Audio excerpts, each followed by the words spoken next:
So did everybody vote at this year's general election? I did. Yeah, I did. Yeah, had to.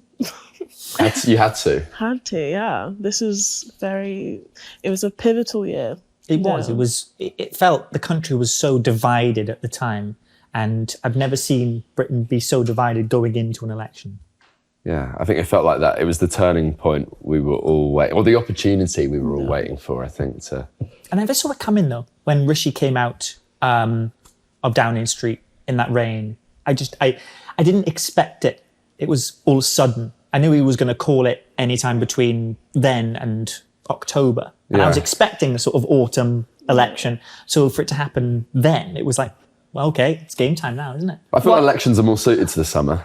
I don't know if he was doing that for us or, for his own benefit. It's only a May election, isn't it? It's only May time, isn't it? But I wonder why then he called it then. Why do you... I feel like he's ready. He was ready to end it all. You know what I mean? Like he could have given himself some time, like sort of given himself a bit of a legacy, but it makes you think, if he called it later in the year, would we have had a different outcome? Would it have given the Conservatives more time? But the way it was going, it was like, I think you're coming to the end of the road now. I think it was always going to be very hard to repair, and after 14 years, it's very hard to think. Do you believe do you believe he had any thought in his mind that he would actually win that election? Well, watching that first debate between him and Keir Starmer, he did come out all guns blazing. He really did. But it was the events that happened during that election cycle which was thinking, well, the Conservatives are... The closest you got, I remember Boris Johnson made a statement on election eve, and I'm thinking, the Tories are going to get absolutely wiped out. Well, it didn't help that we had, everything that happened in between as a nation, as a human race as well. Yeah. I don't think anyone would have been able to have known what was coming and how to have done with anyone it. would have struggled. I mean, but I guess, would everyone have partied? I don't know. That's the thing. The public clearly lost faith in the Conservatives because they believed that the Tories weren't governing on traditional Conservative values. Income reform, which wasn't a threat before the election was announced, and then boom, superstar Nigel Farage comes in. It's all, the Tories are going to... The right vote was split. So I think that got the Tories worried, and I think that contributed to them losing a lot in that election, was the rise of reform. And that.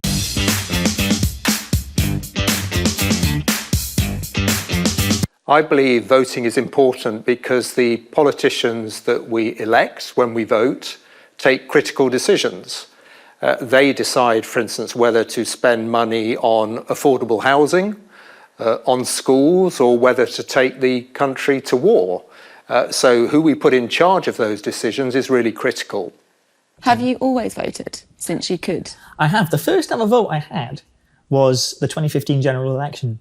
And then I voted in 2016 at the EU referendum.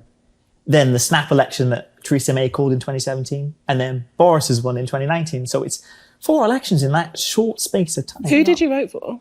The first time or the recent one? All of them. Was it always the same person? You have to bring out your history now. I voted for the Conservatives. Okay. And then this recent one, I voted Labour. Really? Why? What made you flip? Because, like a lot of Tory voters, I had enough of the way the country was going. I didn't believe there were traditional Conservative values being governed by this Tory government. And I just felt completely connected. And what Keir Starmer was selling me, I went to one of his events in South Wales, and I really was thinking, yes, this is change. I want change. And the only way I'm going to have it is by voting for Labour, because I felt if I voted Lib Dem or Green or Reform, I really wouldn't make a difference.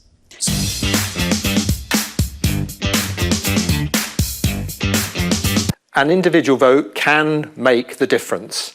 There are many elections for some members of parliament, and certainly for local councillors, so the people who deliver services at a local level, where elections can be won by a handful of votes, sometimes 1 or 2 votes. So yes, that individual can decide who gets elected, but I think also critically, if there are a group of individuals, and I take young people as a very good example, when they decide not to vote, then their absence is something that politicians, I'm afraid, respond to, their absence from the voting booths, politicians respond to that by not really reflecting the views of young people. So when individuals opt out of voting, there is a serious consequence.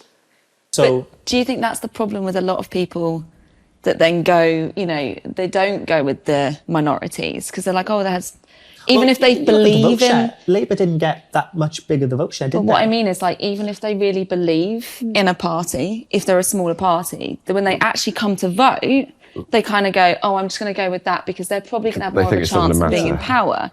I think that maybe is why maybe some people don't maybe sort of vote. like tactical voting. Yeah. Do you guys all vote for who you stand by, or do you tactical vote? It was really funny because I spoke to a lot of disillusioned Tory voters who were going to vote for reform. Mm-hmm. And I said to them, well, if you vote for reform, that just gives Labour the better chance of getting in. And but they didn't listen. And I think they were just attracted by Nigel Farage's vision for the country. But yeah, who did you guys vote for? I've always been like a Labour girly. Like Corbyn was my daddy for a very long time.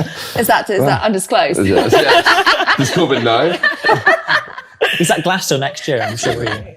But I don't know. I was just so I knew it wasn't going to make a difference. I knew it was going to be such a landslide in Labour's favour, and I was like, I actually believe in Green. It was going to do, they are going to do something. Obviously, they didn't win in my constituency, but it was still worth They did well, doing. for their books. You voted Green? Yeah. How many MPs did Green get?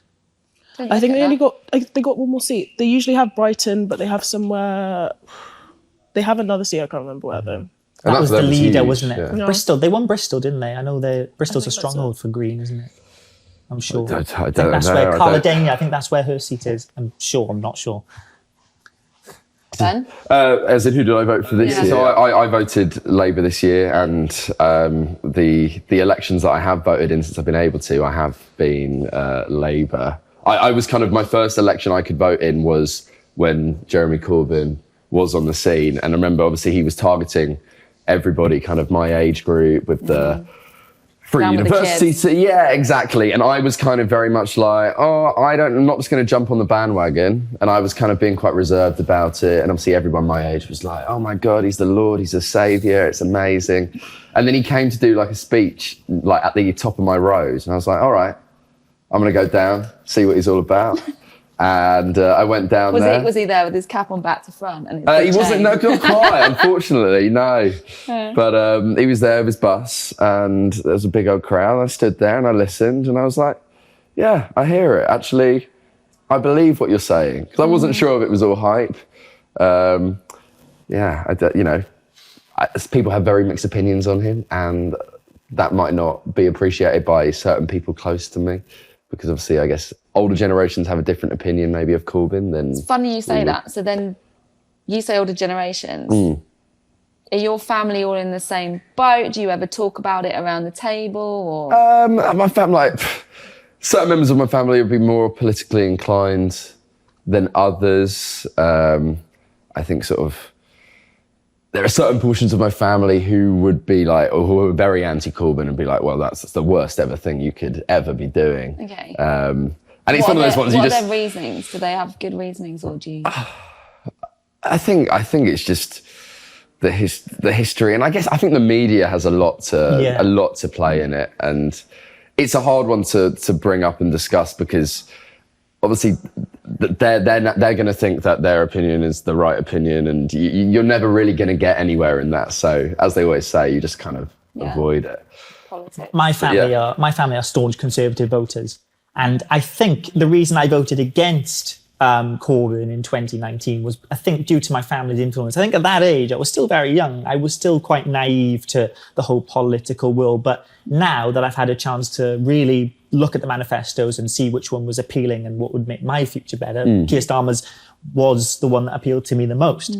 But it's interesting. You look back at 2019 and Jeremy Corbyn. Did you believe prior to that Boris landslide that Corbyn was going to do well? And why do you think he didn't do as well? Why wasn't it? Do you think there wasn't enough turnout at that election? It's the bubble. It's the bubble. Like, he targeted younger people, and obviously the people he was targeting can't vote. So it wasn't going to turn out for him, and he was not neglecting the whole population, but there were just issues that he didn't speak about, or at least that I didn't hear. Do you know what I mean? That if I was older, even now, that I would want to know. You know what I mean?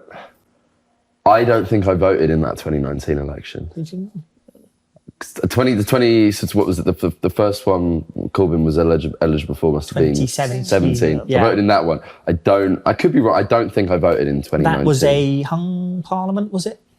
The Conservatives were short of a majority, then the DUP came in and then gave Theresa May her majority. It rings a bell.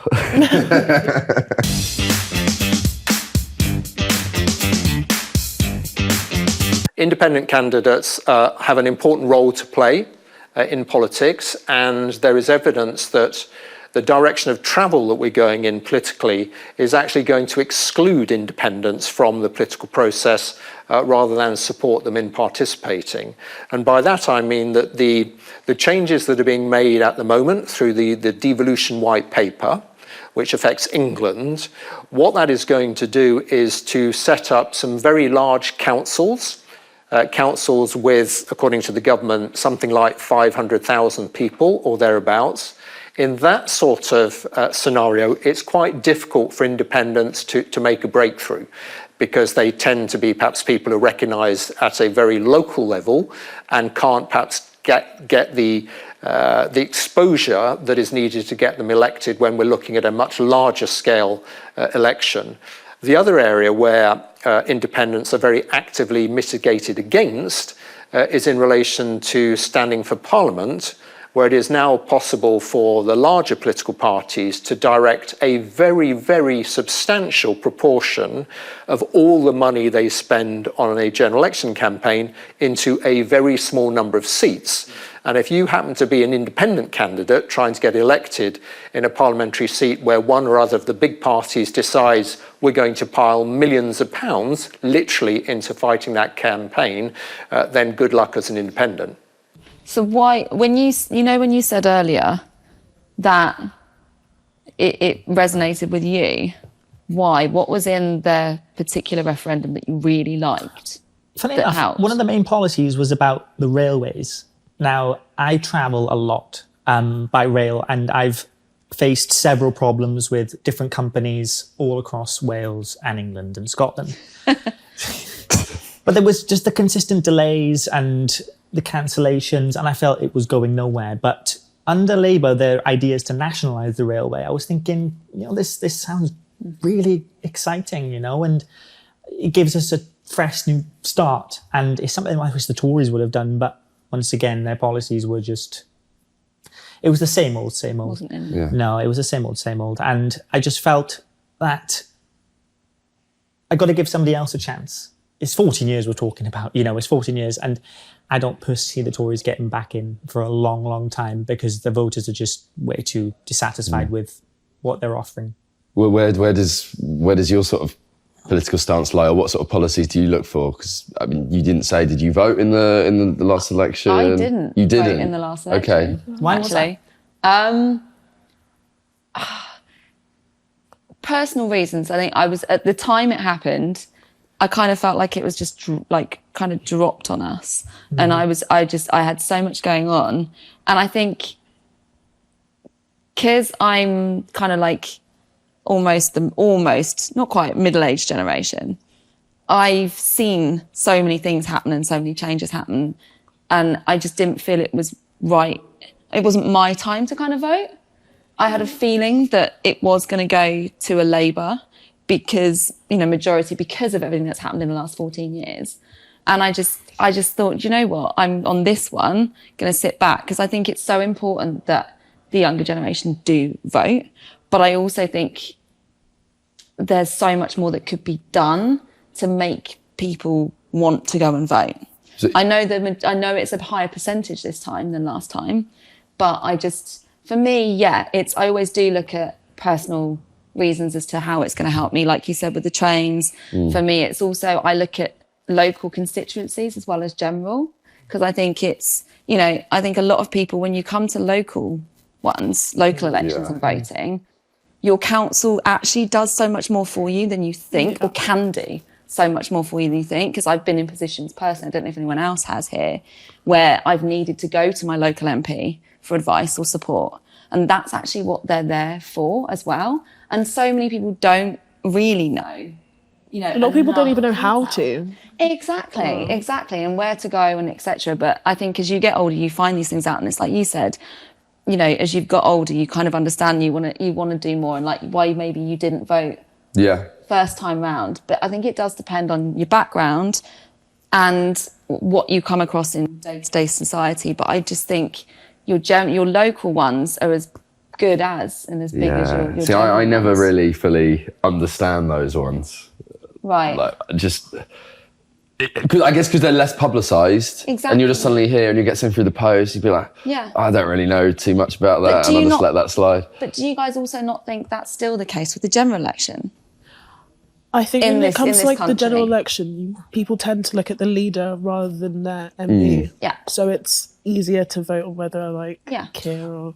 It's really interesting because, of course, Wales is a devolved nation from the rest of the UK, so we have our own Labour government. And personally, they've not been the best. They've been in charge for 25 years now, and there is a lot of frustration throughout the Welsh population about how Labour have governed Wales.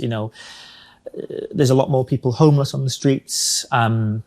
Prices are high. Do you not think that's just an issue with the economy rather than... Yeah, I mean, look, I think the Welsh Labour will say the reason their policies are failing is because of who was in charge at the time they were the Tory government. That's why I voted for a UK Labour government, because I thought I could possibly see something different.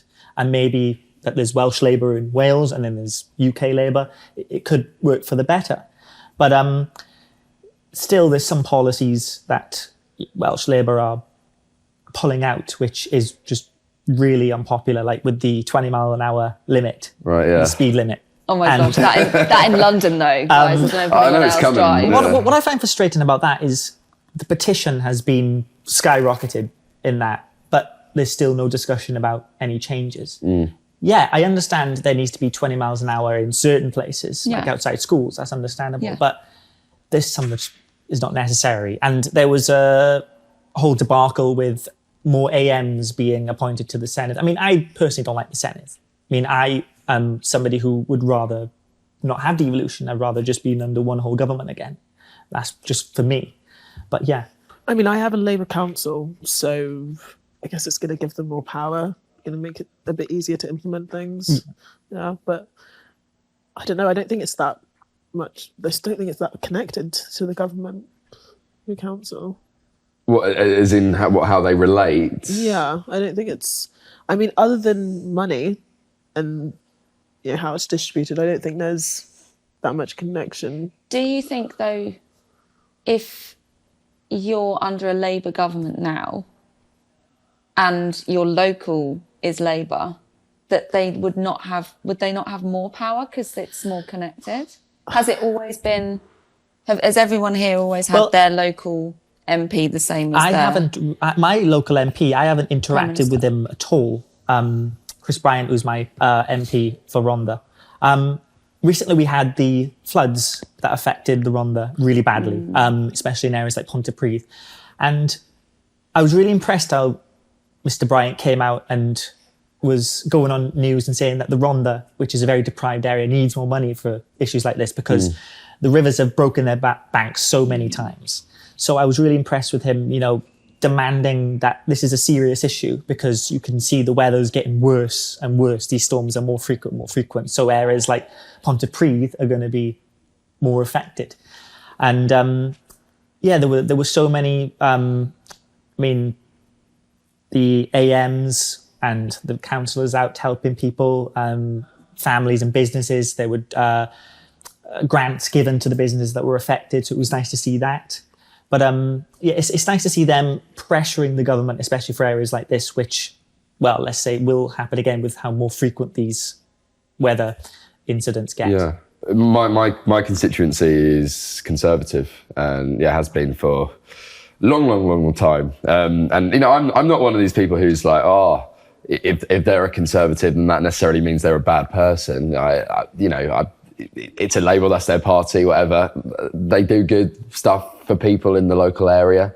But the one thing that my local MP does for me is he sends me a birthday card and a Christmas card every year. And I don't know why this is, because I haven't signed... everybody, or are you just popular? Well, I speak to the people, and I'm the only one that gets this. I'd love to do Really? that. Yeah, I get a little photo of him in the car, and he says, "Merry Christmas, Ben." And I've not signed up to anything, but it's been going on since I've been of legal age. I don't know if he's seducing me or... That's nice, though. My MP goes down my local pub. I should go down there and see if I can have a pint with him.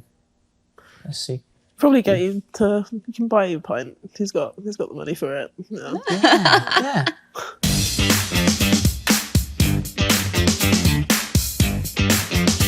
In my view, voting in local elections is just as important. For many people, in fact, it's what their local council does, often that has a bigger impact on their lives sometimes than what national government does. Sometimes what people are most concerned about is whether their rubbish is collected on time, whether the streets outside their houses are clean, and it's the local councillors who make decisions about that. So voting for your local councillor, voting for someone who you think is going to ensure that those services are delivered much more effectively is a critical sort of civic role that people should play. Right, so let's go back to July. How do we think Keir Starmer's premiership has been since the summer with everything that's happened? And a lot has happened.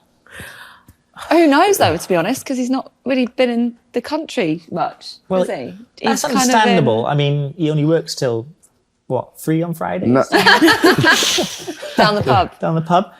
No, it's understandable. He's got to meet these world leaders and that for different reasons. But, I mean... But even in the country, it's been rocky. Two people have been booted out already. Louise Hay just had to resign due to that. I mean, who knows more about what happened there with the Transport Secretary? Yeah, I don't know what happened there? I don't. Sort of about the thing that happened with fraud. See, I heard this, but it wasn't really clear. And I feel like it's very...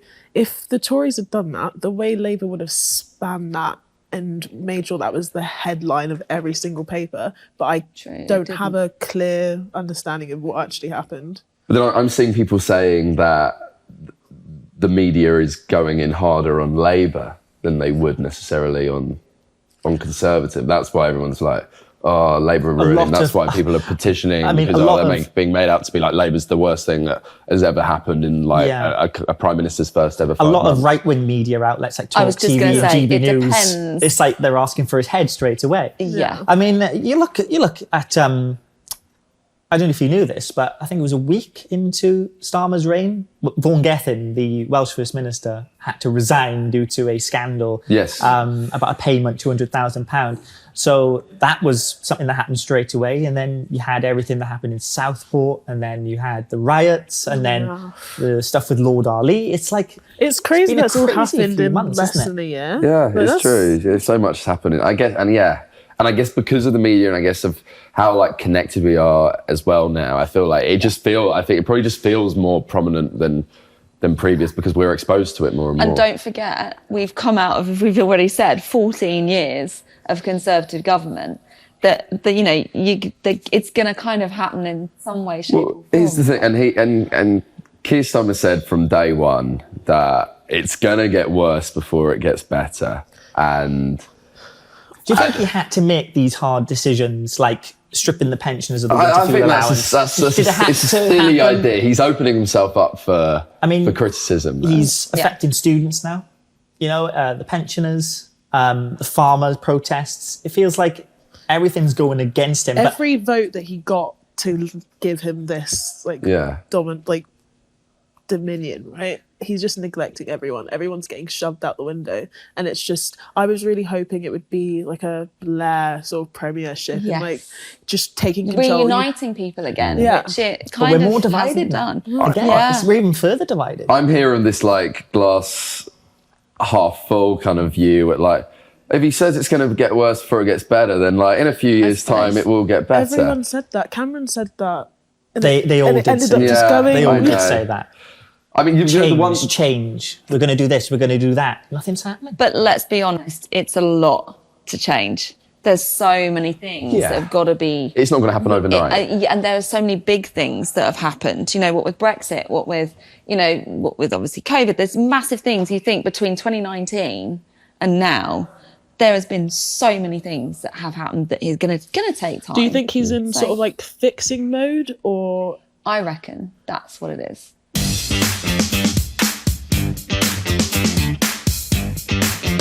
Public votes, in other words, referendums, I think there are circumstances in which it's appropriate to use a referendum.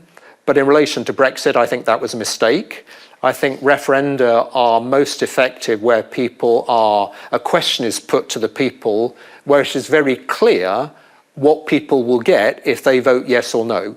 And in relation to Brexit, whilst it was reasonably clear what people would get if they voted to stay in the European Union, what was completely unknown was what the impact of voting no was.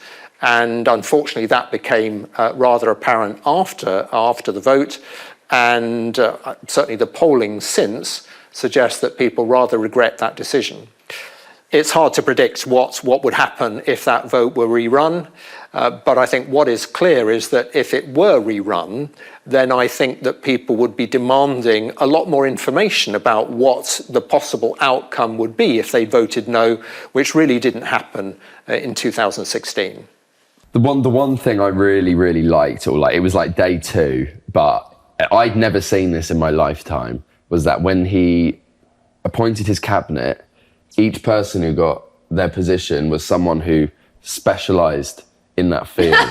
It wasn't like, you're my mate, you can come and do healthcare or whatever. Everybody had an interest or a background. Even like the I can't think of his name, the owner of Timpson's coming in to be in charge of like the prison reform and all that kind of thing. Like just choosing people who specialise in that area. I've never seen that before. And that just felt like, wow, we're under... It sounds right, but it's not politics. Like, I feel like it's really easy to be like, yeah, you're going to do the right thing, you're going to do the right thing. But if you don't know how to spin it in a way that the public also understands you're doing this, this and this, it comes across as taking away farmers' land. But it's Reminds me of putting good old Lizzie in charge. I think he's the quickest Prime Minister to ever get a nickname from the public. Two-tier Keir. Two-tier Keir. Yeah, but how's that measured? How do they know it's the quickest to get a nickname? No, I think he's just... As long as he's not the quickest to get out, obviously, because... Well, I think he's beat that record now. I think he's beat Liz Truss's record. Oh, has he? Yeah, true. Massively Good so. point. But I just feel over the past few years, I just wanted the country to come together. I want us all to be united. But I just feel ever since my first vote for Cameron in 2015, I feel every vote's been wasted. Has my life got better from 2015 to 2016 for Brexit, 17, 18, 19? I just feel my life has got worse, really. But yeah, I feel like what's been the point? Whether you vote for Labour or Tories, just... Yeah, I couldn't agree more, which is partly why I think I didn't vote this time round, personally, because I've been through, I actually was able to vote, and I'd voted around when obviously we had Blair, etc. And I do think that, I agree with you, but I think a lot of people would say that a lot of the time, because we've had such a big landslide of Conservative. I think we've just got to give it a little bit of time and see what kind of happens. And because like you've just said, but then between the 16 and now, how many massive things as a human race have we had to deal with Brexit, with COVID. Yeah. These are things that the wars. In anyone's lifetime we've not had to deal with, and as a government they've not had to deal with. But do you think the issue is the way the government has dealt with things, or the style of the system that we operate in? Because I feel like a lot of whether or not it would have been Labour rather than Conservative. Yeah. Well, that's what it's always been, hasn't it? They couldn't really have dealt with it in any other way. Well, apart from Boris Johnson, probably could have dealt with things a little bit. It just is better. Labour and the Tories just two sides of the same coin?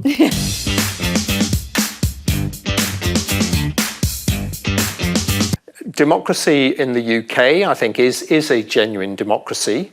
It is a little bit fragile. And what I think we tend to think of when we're thinking of democracy is we vote. And in general election, we vote every 4 or 5 years.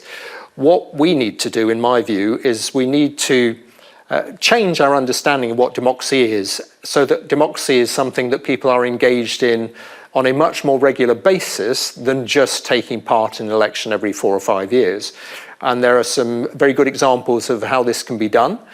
So the concept of a citizens' assembly that was used in Ireland, for instance, to discuss issues like equal marriage and abortion, where it involved the public in a decision that was quite challenging for politicians and involved public a representative sample. So not a hand-picked group of people who already had set views, but a representative sample of the population who deliberated.